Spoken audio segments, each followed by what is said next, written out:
13 साल की थी जब मेरा वेट एकदम से बढ़ना शुरू हुआ। पता चला कि मेरे को पीसीओडी है, लेकिन मुझे ये नहीं पता था कि मेरे आगे और कई सारी परेशानियां खड़ी है। ऐसी परेशानियां जो मेरी ज़िंदगी को बदल कर रख देने वाली थी। 17 मार्च 2023 शाम के 6 बज रहे थे। मेरी मम्मी का मुझे कॉल आता है। मेरी मम्मी मुझे फ़ोन पे बोलती है कि डैडी हिल नहीं रहे।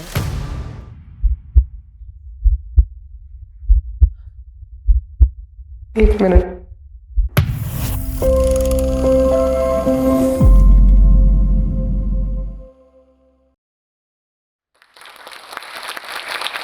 हेलो इंडिया, मेरा नाम अनीसा फातिमा। मैं एक स्ट्रेंथ एंड कंडीशनिंग कोच हूँ और मेरा खुद का जिम है अभी। मेरे डैड ने ये शुरू किया था जिम इन द ईयर 1995। मैं उनको ज्वाइन की 9 इयर्स पहले और 2 साल पहले मैं पूरी तरह से अब उसको टेक ओवर कर चुकी हूँ। मैं 13 साल की थी जब मेरा वेट एकदम से बढ़ना शुरू हुआ और बिकॉज़ मेरा खुद का जिम था, फैमिली फिटनेस इंडस्ट्री में थी, तो पहले मैंने सोचा कि ठीक है जिम चलते हैं, वर्कआउट शुरू करते हैं। बट इनिशियली मुझे पसंद नहीं था, तो हर चीज़ में एक्सक्यूज़ बनाना, वर्कआउट पे इनकंसिस्टेंसी लाना, डाइट फॉलो नहीं करना, ये सब कुछ टाइम तक चलता रहा। 1-2 साल बाद जब मैंने मेरा वेट चेक किया, तो मैं 105 किलो की थी। समझ नहीं आ रहा था कि ये वेट सडन में गेन हो क्यों रहा है, क्योंकि वही सेम खाना मेरे फ्रेंड्स भी खा रहे थे, लेकिन उनका वेट नहीं ग्रो होता था और मेरा हो रहा था। तो इसी पे डाउट होने की वजह से मैं गई डॉक्टर के पास कुछ स्कैनिंग के लिए।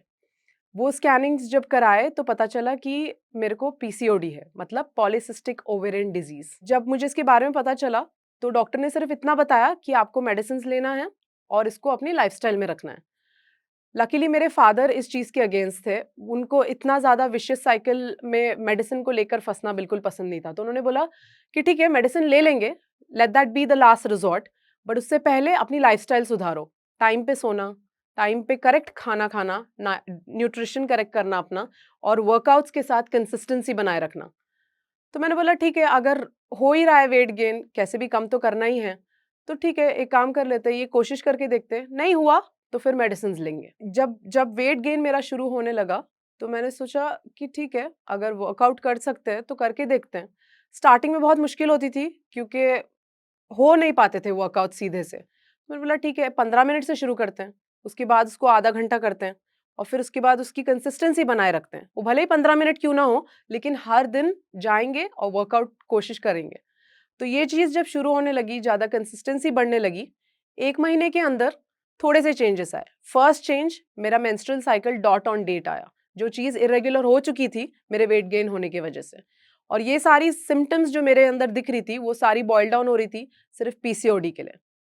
तो जब मेरा menstrual cycle first on date आया और मैंने अपने वेइंग स्केल पे अपना वेट चेक किया, तो 2 किलो कम दिखाए। वो चीज़ बहुत ज़्यादा मोटिवेटिंग थी, तो मैंने सोचा जब 1 महीने में इतना डिफरेंस आ सकता है, तो क्यों ना थोड़े दिन और कंसिस्टेंसी बनाए रखें। मैं 105 किलो की थी तब, एक वो दिन था और एक आज का दिन है। आज मैं 72 किलोज़ की हूँ और मैं एक स्ट्रेंथ एंड कंडीशनिंग कोच हूँ, जहाँ मैं लोगों को हेल्प कर रही हूँ कि पीसीओडी एक डिज़ीज़ नहीं है, ये एक लाइफ़स्टाइल इश्यू है। अगर इस इश्यू को लाइफ़स्टाइल के थ्रू करेक्ट किया जा सकता है, तो मेडिकल इंटरवेंशन की ज़रूरत नहीं है। तो पहली जंग जो थी पीसीओडी की, वो तो मैं जीत चुकी थी। मैं 105 किलो से 72 किलोज़ पर आ चुकी थी। लेकिन मुझे ये नहीं पता था कि मेरे आगे और कई सारी परेशानियाँ खड़ी हैं। ऐसी परेशानियाँ जो मेरी ज़िंदगी को बदल कर रख देने वाली थी। दूसरी जंग, सोसाइटी। सोसाइटी की उस मेंटालिटी के साथ जिन्हें लग रहा था कि ये एक मेल डोमिनेटेड फील्ड है। रेगुलरली मैं मेरे फादर के साथ जिम जाना शुरू कर दिया था मैंने और ये सोसाइटी पूरी तरह से देख रही थी। जब धीरे-धीरे मैं और ज़्यादा कंसिस्टेंसी बनाने लगी और लोगों को लगा कि मुझे रिजल्ट्स आ चुके हैं, तो उनको लगा ये अब क्यों जा रही है?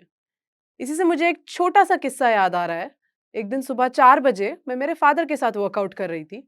वो वर्कआउट होने के बाद मैं बैठी थी, रेस्ट कर रही थी, मेरी साँस फूल रही थी। मेरे डैड के एक फ्रेंड मुझे देखते हैं और वो मेरे पास आते हैं और उन्होंने मेरे को पूछा कि बेटा ये सब करने की क्या ज़रूरत है? पहले तो मुझे समझ नहीं आया क्योंकि मैं एक ऐसे घर से बड़ी हुई हूँ जहाँ पे इक्वालिटी थी मेरे और मेरे भाई के बीच में। अगर मेरे भाई को कोई स्पोर्ट खेलना है तो मेरे को भी उतनी ही फ्रीडम थी। तो मुझे तो समझ नहीं आया लेकिन मेरे डैड मेरे साइड में खड़े थे, तो उनको अच्छी तरह से समझ आ चुका था कि वो क्वेश्चन का मतलब क्या है। तब जाके मुझे धीरे-धीरे जब कुछ साल बीते, हर कोई क्वेश्चन ये डाल रहा था, तब मुझे समझ आया कि अच्छा लोग इस चीज़ को as a male dominated field देख रहे हैं और उन लोगों को पता तो उनको लग रहा था कि मैं इस फ़ील्ड में आई थी एक प्रॉब्लम को सॉल्व करने। वो प्रॉब्लम सॉल्व तो हो चुकी थी, लेकिन मैं अब इस चीज़ को कंटिन्यू क्यों कर रही हूँ? क्योंकि ये एक मेल डोमिनेटेड फ़ील्ड है और लड़कियों का काम ये है नहीं। तो उसीलिए शायद लोग मेरे पर ये क्वेश्चन पूछ रहे थे, लेकिन क्योंकि मेरे मुझे उतना अंदाज़ा नहीं था, मेरे डैड को था, तो वो मेरे लिए बहुत ज़्यादा स्ट्रॉन्ग बैरियर बन चुके थे। मेरे डैड मेरे लिए एक बहुत स्ट्रॉन्ग वॉल थे। उन्होंने दूसरों के ओपिनियंस मेरे तक आने नहीं दिया। शायद उस टाइम पे मुझे समझ नहीं आया, लेकिन अब मुझे समझ आ रहा है कि लोग इस चीज़ को एक मेल डोमिनेटेड फ़ील्ड की तरह देख रहे थे। सिर्फ़ वो एक इंसिडेंट मैंने आपके साथ शेयर किया, लेकिन ऐसे कई इंसिडेंट्स थे जहाँ रिलेटिव्स, फ्रेंड्स मेरे घर आते थे, तो लोग पूछते थे कि क्या ज़रूरत है ये करने की? शायद उनके लिए ये कोई मायने नहीं था। उनको लगा कि हाँ, शायद इनिशियली मैं ये वर्कआउट्स कर रही थी कोई एक प्रॉब्लम को सॉल्व करने के लिए। लेकिन अब इसको मेरा प्रोफ़ेशन बनाना वो सोसाइटी के लिए एक्सेप्टेबल नहीं था। मैं एक मज़ेदार बात बताती हूँ आप लोगों को। ये इंसिडेंट सुन के आप लोगों को लग रहा होगा कि हाँ, ये एक मिडल क्लास फैमिली की मेंटालिटी है। ये सारे कमेंट्स इसी क्लास से आते होंगे। लेकिन नहीं, कई ऐसे फैमिलीज़ हैं जो वेल एजुकेटेड है, सो कॉल्ड रॉयल फैमिली से बिलॉन्ग करते हैं। ये कुछ मेंबर्स मेरे फ्रेंड सर्कल में भी है और इन लोगों ने वेल एजुकेटेड फैमिली से आते हुए भी ऐसे कमेंट्स मारे कि क्या ज़रूरत है, लड़की है आगे चल के शादी कर लेगी, मेल डोमिनेटेड फील्ड है ये, क्या क्यों करना है इतनी मेहनत? जिस चीज़ के लिए आपने इसे शुरू किया था वो थी पीसीओडी जो अब सॉल्व हो चुकी है, तो उसको प्रोफ़ेशन में क्यों बदलना है? तो दोस्तों इस तरीके से तमाम ऑब्जेक्शंस आने लगे, बहुत सारे क्वेश्चन मार्क्स उठने लगे, लेकिन धीरे-धीरे हमने अपने काम से लोगों को आंसर किया और मुँह तोड़ जवाब दिया। कई ऐसे में क्वेश्चंस थे जहाँ पे क्या ज़रूरत थी करने की, तो मैं करते रही और ज़्यादा कंसिस्टेंटली जिम जाते रही, लोगों को रिजल्ट्स दिखाते रही, धीरे-धीरे क्लाइंट्स को ट्रेन कराते रही और इस तरीके से धीरे-धीरे क्वेश्चन मार्क्स जाने लगे, कम होने लगे, लोगों को एक्सेप्टेंस आने लगी। धीरे-धीरे लोग एक्सेप्ट करने लगे कि ठीक है, शायद इस चीज़ को प्रोफ़ेशन में बना सकते हैं। तो आज मैं यहाँ खड़ी हूँ हर उस लड़की को ये मैसेज पहुँचाने के लिए कि अगर आप कोई चीज़ को पूरी जान से पसंद करते हो, तो उस चीज़ को करना रोकिए मत, कंसिस्टेंसी बनाए रखें। 100 क्वेश्चन्स उठेंगे, बट वो क्वेश्चन्स को उठने दो। आप अपने काम से लोगों को आंसर करिए कि इस चीज़ को कैसे हासिल किया जा सकता है। मेरे लाइफ़ में अब तीसरी जंग आने वाली थी और ये जंग ऐसी थी जिसने मुझे पूरी तरह से तोड़ दिया। 17 मार्च 2023 शाम के 6 बज रहे थे। मेरे डैड मेरे पास आके हम लोग ट्रेनिंग में बिज़ी थे। मैं, मेरे डैड, मेरे भाई हम तीनों जिम सँभालते थे। मैं अपने क्लाइंट को ट्रेन करा रही थी। डैड ने अपने क्लाइंट का ट्रेनिंग जस्ट ख़त्म किया। वो मेरे पास आए और उन्होंने मेरे को बोला कि वो थोड़ा-सा एनर्जी में लो फ़ील कर रहे हैं, तो वो घर चले जाएँगे और उन्होंने मेरे को बस इतना बोला कि सँभाल लोगे ना तुम? मैंने बोला ठीक है, शायद दिन पूरा बिज़ी गया होगा। तो थके हुए होंगे। मैंने बोला ठीक है, जाओ आप। एग्ज़ैक्टली 1 घंटे के बाद मेरी मम्मी का मुझे कॉल आता है। मेरी मम्मी मुझे फ़ोन पे बोलती है कि डैडी हिल नहीं रहे हैं।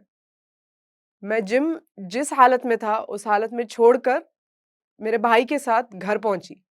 मैंने देखा डैड बेहोश थे। मेरे लिए मेरे डैड सबसे स्ट्रॉन्गेस्ट पर्सनैलिटी थे। मेरे लिए मेरे लाइफ़ में कोई रोल मॉडल नहीं था, सिर्फ़ मेरे डैड थे। तो मेरे डैड को वीक सिचुएशन में देख के पहले तो मुझे समझ नहीं आया कि हो क्या रहा है? क्योंकि कोई इंसान जो इतना स्ट्रॉन्ग है मेरे मेरे हिसाब से, वो अनकॉन्शियस कैसे है? कुछ सेकंड्स लगे मुझे उस पूरे सीन को प्रोसेस करने, उसके बाद मुझे समझ आया कि नहीं, डैड शायद बेहोश है या हार्ट अटैक के थ्रू गो थ्रू कर रहे हैं क्योंकि थोड़े बहुत सिम्पटम्स दिखे, जिसकी वजह से मुझे समझ आया कि शायद he is going through a heart attack. मैंने इमीडिएटली सीपीआर देना शुरू किया और उस दौरान इमीडिएट एक एम्बुलेंस को कॉल किया। एम्बुलेंस आई, मैं बैठी मेरे डैड के साथ, मेरे एक रिलेटिव थे मेरे साथ। हम लोग हॉस्पिटल जाते हैं और हॉस्पिटल में इमीडिएटली वो लोग अंदर लेते हैं मेरे डैड को, कर्टन्स लगा देते हैं, मुझे बाहर कर देते हैं। फिर उसके बाद थोड़ी देर के बाद एक डॉक्टर आता है फिर और उन्होंने मेरे को बोला कि आपके डैड नहीं है। पहले तो मेरे को समझ नहीं आया कि यार ये क्या हो गया क्योंकि 1 घंटे पहले तो मेरे डैड थे मेरे साथ जिम में, ट्रेनिंग करा रहे थे लोगों को। और फिर सडन में 1 घंटे बाद मुझे कोई डॉक्टर आके बोलता है कि आपके डैड नहीं है। मुझे 1 सेकंड के लिए समझ नहीं आया, शॉक में थे हम लोग। लेकिन फिर भी जो भी था डैड को घर लेके गए, फ्यूनरल खत्म कराया। सबसे पहला बड़ा क्वेश्चन, जिम कौन चलाएगा? बिकॉज़ सबको पता था कि डैड के बाद सबसे ज़्यादा स्ट्रॉन्ग सिस्टम जिसको समझ आ रहा था कि जिम कैसे काम कर रहा था, वो थी मैं। तो सब लोग को लगा कि अरे अब तो ये लड़की है, 1 साल में इसकी शादी हो जाएगी और लतीफ़्स जिम जो मेरे डैड का जिम था वो अब बंद हो जाएगा। एग्ज़ैक्टली मेरे डैड 17 मार्च को गुज़रे। एग्ज़ैक्टली 1 वीक के बाद मैंने डिसाइड किया कि नहीं, और ब्रेक नहीं।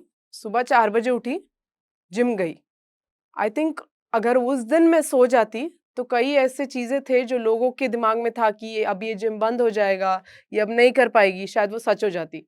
जिस दिन मैं 4 बजे उठी, उस दिन सारे रिलेटिव्स थे मेरे घर पे, क्योंकि पापा के गुज़र के 1 हफ्ता ही हुआ था।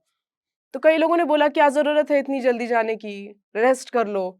इनफैक्ट फ्यूनरल के दिन भी कुछ लोगों को मैंने डिस्कस करते हुए देखा था कि अब आगे जिम कौन चलाएगा? नहीं, नहीं अनीसा है बट शायद नहीं कर पाएगी, देखते हैं आगे कैसे है, शायद उनका बेटा ले लेगा। तो मैं और मेरा भाई दोनों साथ में उस दिन जिम गए 1 हफ्ते के बाद, और फिर हम लोगों ने जिम चलाना शुरू किया।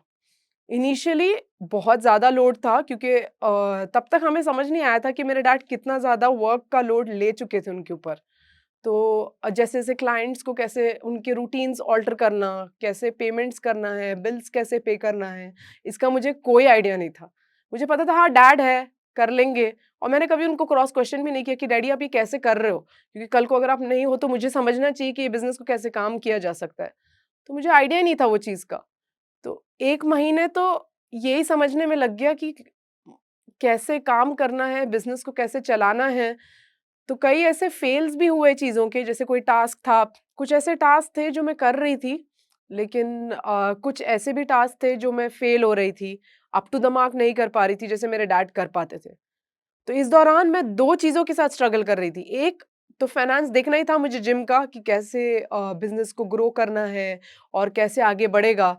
लेकिन इसके साथ-साथ every time I came home, मुझे मुझे पता था कि मेरी फैमिली भी एक इमोशनल ट्रॉमा के साथ गुज़र रही थी, स्पेशली मेरी मॉम। तो पहली चीज़ मैंने स्टेप ये ली कि मुझे मेरे जिम को रेनोवेट करना था और प्रेज़ेंटेबल बनाना था।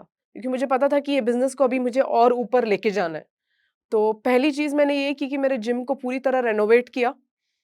मैंने ट्रेनर्स हायर किए, मेरी टीम को बढ़ाया ताकि मैं और क्लाइंट्स ले सकूँ और मेरी टीम और बढ़ सके और यहाँ से हम लोग और अभी ऊपर जा सके। अब जब ये जिम तो अच्छा चल रहा था, लेकिन मेरी मॉम को मैंने देखा कि वो धीरे-धीरे उनको अकेलापन महसूस होने लगा था।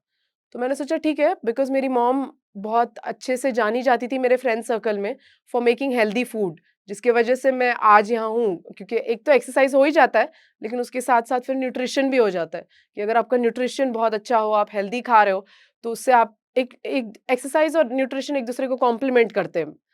तो मैंने क्या किया, मम्मी को, बिकॉज़ मम्मी तो थी खाने बनाने में अच्छी, तो मैंने उनको बोला ठीक है एक काम करो, कस्टमाइज़्ड सैलेड्स बनाना शुरू करो और वो चीज़ हम लोग हमारे क्लाइंट्स को देते हैं, ताकि क्लाइंट्स को पता चले कि हेल्दी खाना बोरिंग नहीं है, इट कैन बी इंटरेस्टिंग। तो ये चीज़ को मैंने मम्मी को टास्क दिया और मम्मी को वैसे भी बनाना पसंद था, तो वो उस चीज़ में बिज़ी हो गई। तो हर टाइम हम जब घर जाते थे, तो मैं, मेरा भाई और मेरी मम्मी, हम तीनों बिज़नेस को कैसे आगे बढ़ाना है, प्रोडक्टिविटी और इन चीज़ों में बात करने लगे और शायद धीरे-धीरे इसी दौरान हम लोग इमोशनली स्ट्रॉन्ग होने लगे। तो आज मैं आप सबसे ये कहना चाहती हूँ कि मेरे ज़िंदगी में 3 जंग आई। पहली जंग पीसीओडी के खिलाफ जो मैंने जीती, दूसरी जंग सोसाइटी की मेंटालिटी के खिलाफ जो जीती और तीसरी जंग मेरे डैड का चले जाना और मुझे बिज़नेस सँभालना और मेरी फैमिली को देखना। तो आज इस जोश के मंच पे मैं आप सबसे यही कहना चाहती हूँ कि हर किसी की लाइफ में कोई ना कोई प्रॉब्लम ज़रूर आएगी, लेकिन हर प्रॉब्लम को फाइट करना ज़रूरी है। हार या जीत बात की बात। अब मैं बात करती हूँ जोश टॉक्स के बारे में। जोश टॉक्स को मैंने जब फर्स्ट टाइम मेल भेजा और उसके बाद उनका रिवर्ट आया मुझे मेल में, तो पहले तो मुझे बहुत खुशी हुई। कुछ टाइम के लिए मैं उधर ही बैठ गई, क्योंकि मुझे समझ नहीं आया कि क्या ये जेन्युइनली उनसे कॉल आया मुझे, क्योंकि एक टाइम था जब मैं मेरे डैड के साथ जोश टॉक्स और टेड टॉक्स, ये 2 प्लेटफॉर्म्स के स्पीकर्स को बहुत रेगुलरली सुना करते थे।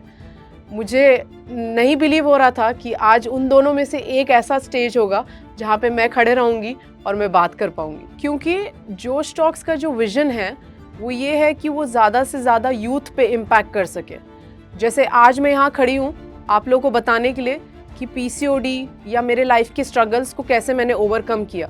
तो कोई ना कोई होगा उस साइड जो देखकर इस कहानी से मोटिवेट हो और इस चीज़ से अगर गुजर रहा हो तो उसको भी लगे कि हाँ वो कनेक्ट कर पाए मुझसे और यही कोशिशों से वो भी अपनी जंग जीत सके।